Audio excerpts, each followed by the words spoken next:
తెలంగాణలో go back Marwadi ఉద్యమం పెద్ద ఎత్తున సాగుతున్నటువంటి నేపథ్యంలోనే ఈరోజు తెలంగాణ రక్షణ వేదిక కొన్ని డిమాండ్లను చేయడం జరిగింది. తెలంగాణలో ఉన్నటువంటి సంస్థల్లో స్థానికేతరులకి 20% మాత్రమే ఉద్యోగ అవకాశాలు ఇవ్వాలని, స్థానికులకి 80% ఉద్యోగ అవకాశాలను కల్పించాలని, దాంతో పాటుగా తెలంగాణలో భూములు కొనకుండా చేయాలి అంటూ ఇప్పుడు తెలంగాణ రక్షణ వేదిక కొన్ని డిమాండ్లను తెరమీదకి తీసుకొచ్చినటువంటి నేపథ్యంలో ఈ అంశం మీద మనం పూర్తి స్థాయిలో విశ్లేషణ చేసుకున్నాం. ప్రస్తుతం మనతో పాటు ఉన్నారు ప్రముఖ సామాజికవేత్త, ప్రముఖ రాజకీయ విశ్లేషకులు కృష్ణకుమారి గారు. వారితో మాట్లాడదాం. మేడం నమస్తే. మేడం నమస్తే. తెలంగాణలో ఉన్నటువంటి సంస్థల్లో స్థానికేతరులకి 20%, స్థానికులకి 80% ఉద్యోగ అవకాశాలు కల్పించాలి అంటూ తెలంగాణ రక్షణ వేదిక డిమాండ్ చేస్తూ ఉంది. దాంతోపాటుగా తెలంగాణలో భూమును కొనుగోలు చేయకుండా చేయాలి అంటూ ఇప్పుడు పెద్ద ఎత్తున డిమాండ్లు చేస్తూ ఉంది. దీన్ని ఎలా చూడాలి మేడం? అంటే అసలు ఒక సున్నితమైన అంశం ఇది. ఈ సున్నితమైన అంశాన్ని కోతిపుండు బ్రహ్మరాక్షస్ చేశాడు. ఎవరు? బండి సంజయ్. అసలు మామూలుగా మొదలైంది ఎక్కడ? ఒక పార్కింగ్ విషయంలో రోడ్డుకి అడ్డంగా పార్క్ చేస్తున్న సందర్భంలో అక్కడ ఒక అతను దాన్ని వ్యతిరేకిస్తే అక్కడ మొదలైంది చిలికి గాలివానగా మారి ఇవాళ ఒక రకంగా మొత్తం ఇంగ్లీష్ ఛానల్స్లో కూడా మాట్లాడేటట్లుగా హిందీ ఛానల్స్, ఇంగ్లీష్ ఛానల్స్ మాట్లాడుకునేదాకా ఈ వ్యవహారం వెళ్ళింది. అంటే దీన్ని ఇంత పెద్దది చేసిన ఘనత మట్టుకు మన హోంశాఖ సహాయ మంత్రి బండి సంజయ్ గారి వల్ల ఇదంతా జరిగింది. అంటే హిందూ సమాజంలో ఈ గో బ్యాక్ మార్వాడి నినాదం చిచ్చుపెట్టేందుకే అని మాట్లాడి దీని వెనక ఎవరున్నారో నాకు తెలుసు, కమ్యూనిస్టులే ఉన్నారు అని చెప్పి కారు కోతలన్నీ వస్తున్నాడు. అసలు హిందువుల్ని ఒకరు ప్రత్యేకంగా ఎవరు విడగొట్టక్కర్లా, వాళ్ళే విడగొట్టుకోగలరు. సరే, మీలాంటి వాళ్ళు ఏదో ఫెవికాల్ వేసి అంటిద్దాం అనుకుంటారు, కానీ మీరు కూడా మనస్ఫూర్తిగా కాదు, మీ అధికారం కోసం మీరు అంటిద్దాం అనుకుంటారు. అది అడియాసలు అవుతుంటాయి, అది వేరు విషయం. అయితే ఇక్కడ ఇవాళ ఈ గోబ్యాక్ గుజరాత్, గోబ్యాక్ మార్వాడి అనేది ఎక్కడి దాకా వచ్చింది అంటే ఇక్కడ లోకల్గా ఉన్న ఆర్య వైశ్యులు కూడా మాట్లాడేదాకా వచ్చింది. మొన్న బండి సంజయ్ ఏం మాట్లాడాడు? ఆయన నిజంగా హిందూ పరిరక్షణ, హిందూ మతం అంతా ఒకటిగా ఉండాలి అని అనుకుంటే గనక ఆయన ఏం మాట్లాడాలి? మరి ఆర్య వయస్సులు హిందువులు కాదా? ఆర్య వయస్సులు కూడా హిందువులేగా. మొన్న ఏం మాట్లాడాడు? ఏంటది? కటిక మాంసం కొట్టే కటిక వాళ్ళకి పని లేకుండా పోయింది ఈ ముస్లింల వల్ల.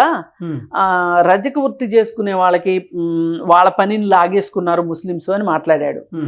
మరి ఆర్య వయస్సులు పెట్టుకున్న కొట్లు ఏవైతే ఉన్నాయో, కిరాణా షాపులు, వాటిని మింగేశారు కదా వీళ్ళు వచ్చి, మరి మార్వాడీలు వచ్చి. అది నీ కంటికి ఎందుకు కనిపించలేదు? నువ్వే హిందూ మతాన్ని భుజాన వేసుకున్నావు, నువ్వే హిందువులందరినీ ఒక కంటితో చూడలేకపోతున్నావు. నువ్వు నీకు లాభం ఎవరి వల్ల ఉంటే వాళ్ళ వైపు మాట్లాడాలనుకుంటున్నావు. నీకు ఇప్పుడు మోడీ దగ్గర, అమిత్ షా దగ్గర మార్కులు కొట్టేయడానికి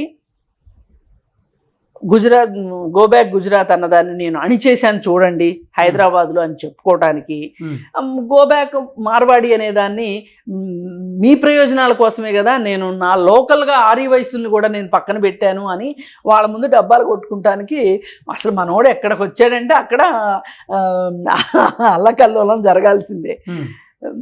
అసలు స్థాయిని మర్చిపోతాడు.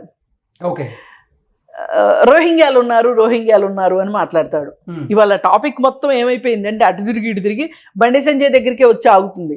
అసలు గోబ్యాక్ గుజరాత్, గోబ్యాక్ మార్వాడి అనేది పక్కకి వెళ్ళిపోయి ఇవాళ బండి సంజయ్ ఇప్పుడు పెద్ద ప్రధాన ఆకర్షణగా మారిపోయాడు అనమాట. ఆయన తెలివి తక్కువ వ్యాఖ్యానాల వల్ల. అంటే ఇప్పుడు రజకులు అంటే వాళ్ళు బీసీలు వాళ్ళకి రిజర్వేషన్స్ ఉన్నాయి. ఇప్పుడు వాళ్ళ కుల వృత్తి నుంచి పక్కకు వచ్చి చదువుకుని ఉద్యోగాల్లోకి వస్తున్నారు. ఇంకా కొంతమంది కుల వృత్తి చేసుకుంటున్నారు. ఓకే, ఇప్పుడు వాళ్ళ కుల వృత్తిని ముస్లిమ్స్ తీసేసుకున్నారు అని చెప్పి వంకర మాటలు మాట్లాడుతున్నావు.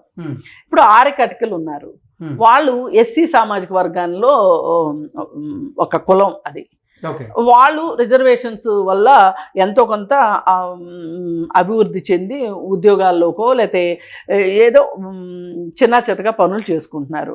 ఇప్పుడు వాళ్ళ అవకాశాలని గండికొట్టారు ముస్లిమ్స్ వచ్చి, ఇక్కడ ఒక రహీం వస్తాడు, అక్కడ ఒక అబ్దుల్లా వస్తాడు అని చెప్పి మాట్లాడాడు. ఇప్పుడు ఇతను హోంశాఖ సహాయ మంత్రి, ఈ దేశం మొత్తానికి హోంశాఖ సహాయ మంత్రి. అసలు అన్ని వర్గాల వాళ్ళని, అన్ని కులాల వాళ్ళని, అన్ని మతాల వాళ్ళని అందరినీ కలుపుకుని వెళ్ళాలా? ఇప్పుడు ముస్లింలు అనేవాళ్ళు, ఇప్పుడు రోహింగ్యాలను తిట్టామంటే ఒక అర్థం ఉంది.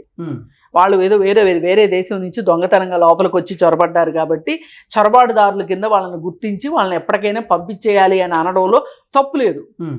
కానీ ముస్లింలు ఈ దేశంలో వాళ్ళు కదా, ఈ దేశం పౌరులు కదా, ముస్లింలు వేసే ఓట్లు కూడా మీరు వేయించుకుంటున్నారు కదా. ఓకే, మరి అలాంటప్పుడు ముస్లింలు ఎవరు మాకు ఓటు వేయకండి అని చెప్పండి మీరు.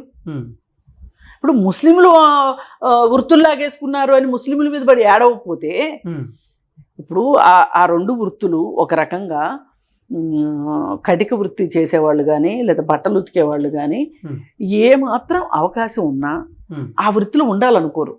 ఓకే, ఎందుకంటే ఆ వృత్తులు వాళ్ళకి ఎంత కష్టమో ఆ వృత్తిలోకి వెళ్తే తెలుస్తుంది.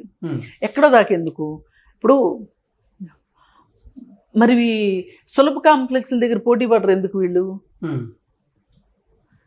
పారిశుద్ధ్య కార్మికులు కదా వాళ్ళు,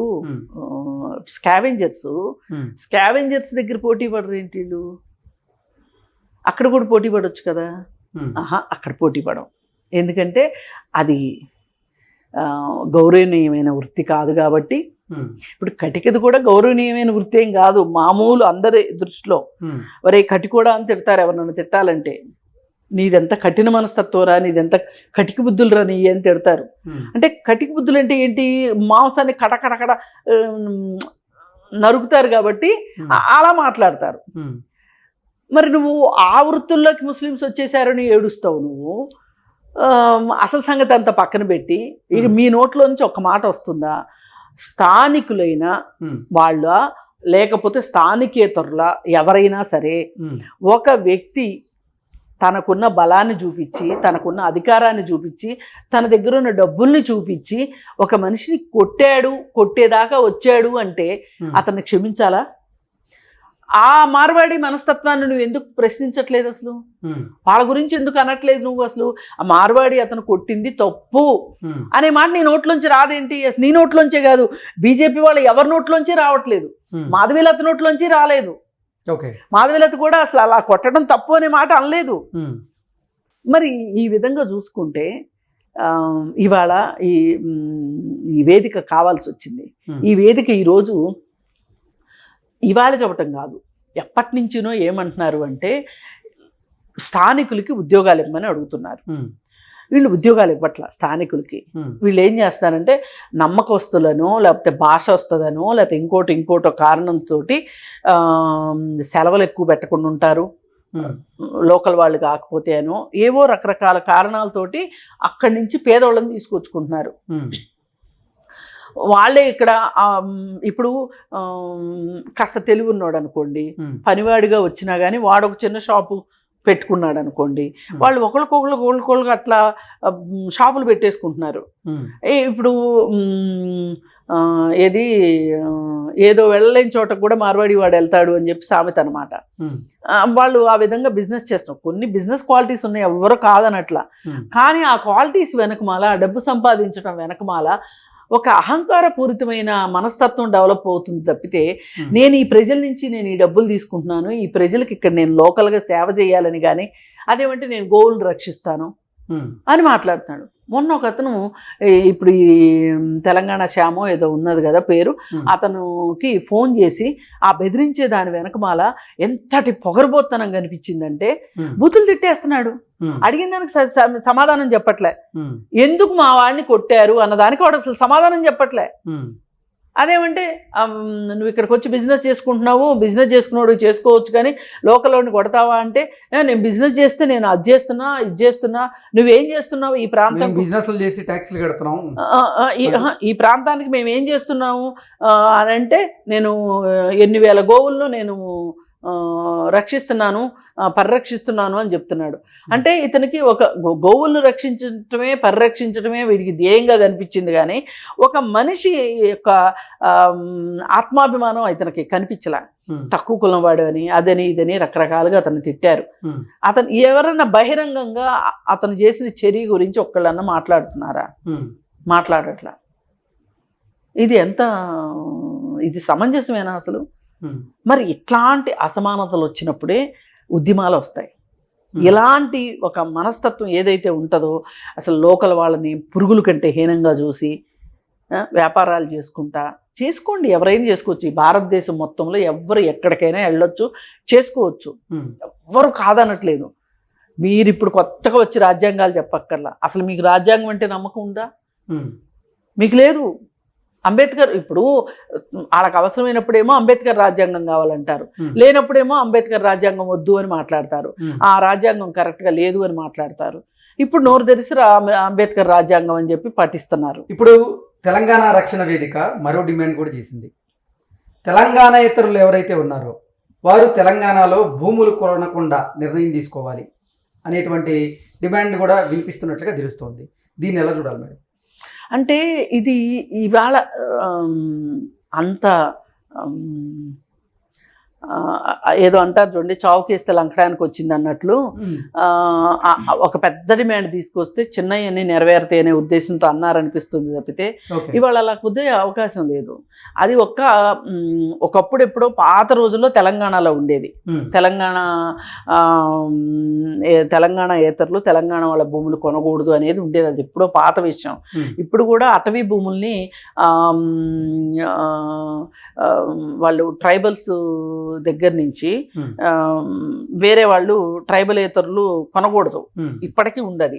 ఎందుకంటే వాళ్ళ అమాయకులు వాళ్ళ దగ్గర నుంచి వీళ్ళు వాళ్ళకి ఆ భూమిని నమ్ముకుని బతుకుతారు కాబట్టి, పోడు చేసుకుంటా బతుకుతారు కాబట్టి ఇక అది కూడా లేకుండా అయిపోతారు వాళ్ళు అని చెప్పి అనే ఉద్దేశంతో ఆ రూల్ పెట్టారు. ఇంతకుముందు 370 ఆర్టికల్ అని చెప్పి కాశ్మీర్లో ఉండేది. కాశ్మీర్ ఏతరులు జమ్మూ కాశ్మీర్లో రాష్ట్రాలకు చెందిన వాళ్ళు స్థలాలు కొనడానికి ఇప్పుడు అది కూడా తీసేశారు. అది కూడా అసలు 370 ఆర్టికలే రద్దు అయిపోయిన తర్వాత అసలు ఇది రిలవెన్స్ లో లేదు నన్ను అడిగితే. కాకపోతే మీరు చేసిన పనికి, మీరు చేసిన కంపుకి, కంగాళీకి ఇలాంటి వాదనలన్నీ వస్తాయి. అసలు మీరు సరిగా ఉంటే ఇలా జరిగేది కాదు. ఇప్పుడు కిషన్ రెడ్డి కానీ బండి సంజయ్ కానీ వీళ్ళు హోంశాఖ సహాయ మంత్రి బండి సంజయ్, ఆయనేమో ఈశాన్య రాష్ట్రాల అభివృద్ధికి పనిచేశాడు కిషన్ రెడ్డి. కానీ ఏ రోజు ఈశాన్య రాష్ట్రాలు వెళ్ళిన పాపాన పోలా కిషన్ రెడ్డి. అంటే అసలు వీళ్ళు ఈ పని చేయగలరు, వీళ్ళకి అర్హత ఉంది అని ఇస్తున్నారా, ఏదో కళ్ళనీళ్ళు తొడవటం కోసం అని చెప్పి హైదరాబాద్ వాళ్ళు కళ్ళనీళ్ళు తొడవటానికి ఇస్తున్నారో అర్థం కాదు. ఇప్పుడు ఈశాన్య రాష్ట్రాలంటే మనకి ఇవన్నీ వస్తాయి, అరుణాచల్ ప్రదేశ్ ఆ రాష్ట్రాలన్నీ వస్తాయి. ఇప్పుడు మణిపూర్ కూడా ఈశాన్య రాష్ట్రాల కింద వస్తాయి. అక్కడ అట్టొడిగిపోతూ ఉంటే మహిళల్ని అత్యాచారాలు చేసి నగ్నంగా ఊరేగిస్తే కూడా అక్కడికి వెళ్ళలేదు కిషన్ రెడ్డి. ఇప్పుడు నువ్వు ఒక మంత్రి అన్నప్పుడు నీ మంత్రిత్వం ఏందో వెలగబెట్టాలి కదా. హైదరాబాద్లో కూర్చుని స్టేట్మెంట్లు ఇస్తే సరిపోద్ది. అసలు వీళ్ళు హైదరాబాద్కి ఎందుకు కన్ఫైన్ అవుతున్నారో అర్థం కావట్లే. బండి సంజయ్ ఇదే మాట ఏంటి అంటే కేవలం అతనికి మార్వాడీలు అంటే ప్రేమనో, హిందూ మతం అంటే ప్రేమనో, ఇంకోటో కాదు. ఆయన నియోజకవర్గంలో ఉన్న మార్వాడీల కళ్ళనీళ్లు తొడవటానికి వాళ్ళని దగ్గర చేసుకుంటాం కోసమే అతను గోబ్యాక్ మార్వాడి అనే నినాదాన్ని వ్యతిరేకిస్తున్నాడు అనేది మనకి చూడగా అర్థమవుతుంది. ఓకే. ఇట్లా ఈ రోహింగ్యాల విషయం ఏమైనా చర్యలు తీసుకోవాలి అంటే నువ్వు హోంశాఖ సహాయ మంత్రివి, నువ్వు చెయ్యాలి ఏదన్నా కానీ. అది వదిలేసేసి, నువ్వు చెయ్యాల్సింది వదిలేసేసి రోహింగ్యాలు ఉన్నారు ఇక్కడ అంటే అసలు రోహింగ్యాలని ఎవరు వాళ్ళని ఇక్కడి నుంచి పంపించగలిగిన సత్తా ఎవరికి ఉంది? అది రాష్ట్ర ప్రభుత్వం పరిధిలో లేదు. అంటే అసలు కేంద్ర రాష్ట్ర పరిధి ఏంటి, రాష్ట్ర పరిధి ఏంటి, కేంద్రం పరిధి ఏంటి, రాష్ట్రం పరిధి ఏంటో కూడా తెలియనంత అజ్ఞాని మన తెలంగాణ నుంచి ఒక మంత్రిగా ఉన్నారు, సహాయ శాఖ మంత్రిగా ఉన్నారు అంటే బాధాకరమైన విషయం.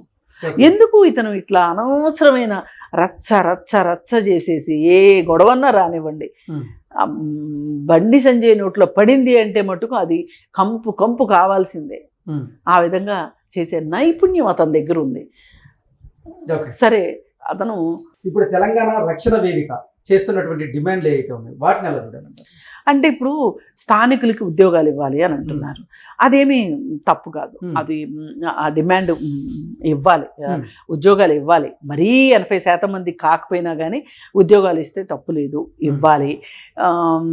అలాగే ఈ భూముల విషయం నేను చెప్పాను, అది అంత ఇప్పుడున్న ఈ కాలంలో అది అంత రిలవెన్స్ ఉంటుంది అని చెప్పి అనుకోలేము. ఇకపోతే ఆర్య వయసులు కూడా ఇప్పుడు ఈ ఉద్యమంలోకి వచ్చారు కాబట్టి వాళ్ళు గొంతుకు కలుపుతున్నారు కాబట్టి ఇప్పుడు అసలు రసవత్తరంగా తయారైంది. ఇప్పుడు నిన్నటిదాకా ఏమన్నాడు, కమ్యూనిస్టులు ఇదంతా చేశారు అని చెప్పి మాట్లాడాడు బండి సంజయ్. ఆర్య వయసులు కూడా కమ్యూనిస్టులేనా? ఇప్పుడు ఏం చెప్తాడు సమాధానం? ఓకే.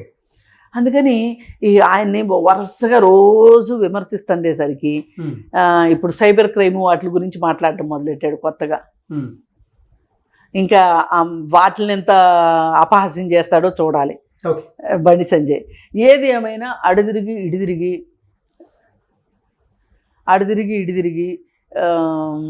ఇది ఏ రూపం దాల్చింది, ఈ దేశం మొత్తం దృష్టిని ఆకర్షించింది అంటే దీనిపైన దృష్టి పెట్టాల్సిన అవసరం ఉంది. ఇప్పుడు మార్వాడీల ముక్కు కూడా ఎంతో కొంత తాడు వేయాల్సిన అవసరం అయితే ఉంది. Okay madam, thank you.